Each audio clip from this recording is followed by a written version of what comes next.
नमस्कार। महेश सिंह का अभिवादन स्वीकार करिए।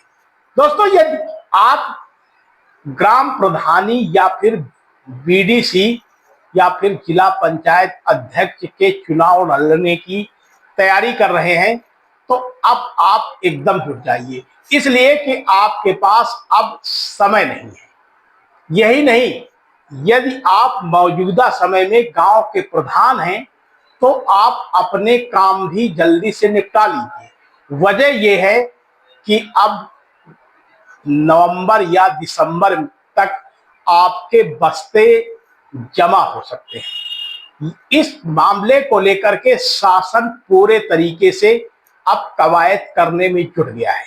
पंचायती चुनाव को लेकर के जिस तरीके से प्रदेश सरकार ने तैयारी शुरू की है, उससे साफ जाहिर है कि 2026 में पंचायती चुनाव हो जाएंगे।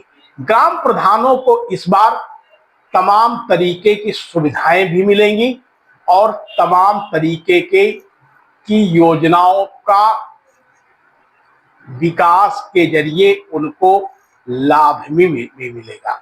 मौजूदा समय में फतेहपुर जिले में ग्रामीण क्षेत्रों में हालांकि प्रधानी के चुनाव की आहट शुरू हो गई है। गांव के गलियारों से लेकर के जिला मुख्यालय तक प्रधानी के चुनाव की चर्चा है। ग्रामीण क्षेत्रों में एक तरफ जहां ग्राम प्रधान के दावेदार अपनी तैयारी कर रहे हैं तो दूसरी तरफ क्षेत्र पंचायत एवं जिला पंचायत के सदस्य भी अपनी अपनी तैयारी करने में जुटे हुए हैं। इस बार नए ग्राम प्रधानों के लिए एक खुशखबरी भी होगी। यही खुशखबरी बीडीसी एवं जिला पंचायत सदस्यों के साथ साथ जिला पंचायत अध्यक्ष के लिए भी होगी। दरअसल में योगी सरकार ने इस बार उनका मानदेय बढ़ाने का फैसला भी लिया है। साथ में बैठकों का भत्ता भी बढ़ाए जाने का निर्णय लिया है। यदि ऐसा होता है तो ग्राम प्रधानों को जो अभी निर्धारित मानदेय मिलता है वो अब बढ़कर मिलेगा और बैठकों का भी उन्हें पैसा मिलेगा। गांव में विकास कार्यों की जिम्मेदारी पहले से भी उनकी थी, लेकिन अब गांव में आने वाली योजनाओं में विकास कार्यों की जिम्मेदारियां उनके लिए बढ़ जाएंगी। ग्राम प्रधान अब जो मौजूदा समय में यानी 2026 के चुनाव में जीत कर आएंगे, उनको एक बड़े दायित्व का निर्वहन करना पड़ेगा। यानी अभी तक जो ग्राम प्रधानों के अधिकार थे, अब उनमें भी काफी बदलाव किए जाने की कार्य योजना पंचायती राज विभाग ने पहले भी बना दी थी। आपको बता दें कि पंचायती चुनाव सबसे बड़ा चुनाव होता है। गांव से लेकर के शहरों तक इसकी चर्चा होती है। ग्रामीण क्षेत्रों का हर गली ग्राम पंचायत के चुनाव की सुर्खियों में होती है। गांव में बैनर पोस्टरों की एक बयार लग जाती है और ऐसे में तमाम वो दावेदार उभर कर सामने आते हैं जो गांव के मठाधीश होते हैं। यानी इस बार साफ है कि गांव के चुनाव में मठाधीशों पर भी सरकार काफी निगरानी रखेगी।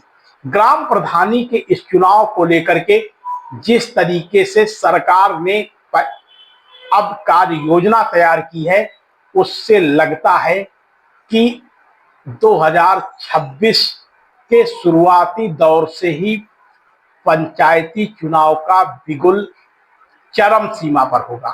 ग्रामीण क्षेत्रों में पिछले कई माहों से पंचायत चुनाव को लेकर के गुणागणित लगाए जाने का सिस्टम शुरू हो गया है। हालांकि अभी भी चर्चाएं हैं कि परसीमन में क्या होगा।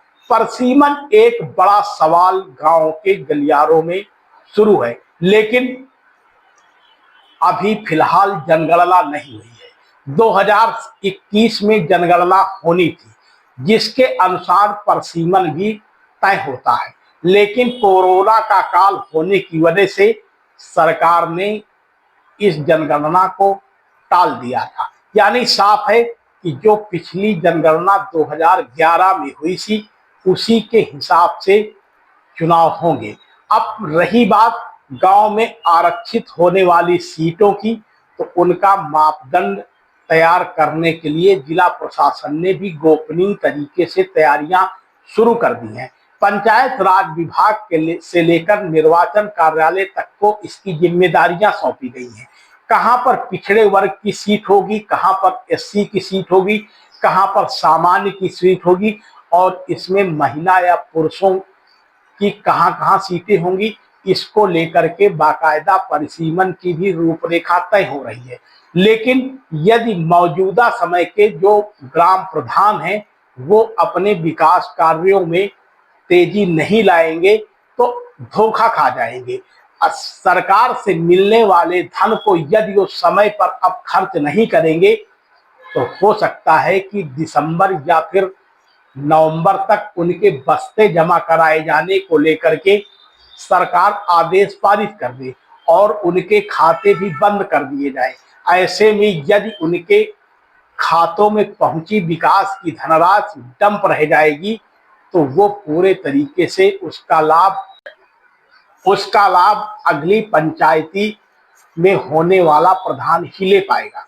फिलहाल ग्रामीण क्षेत्रों में अब प्रधानी के चुनाव को लेकर के जिस तरीके से बिगुल फूका है उससे साफ जाहिर होता है कि कहीं न कहीं अब पंचायती चुनाव धरातल में उतरने जा रहा है।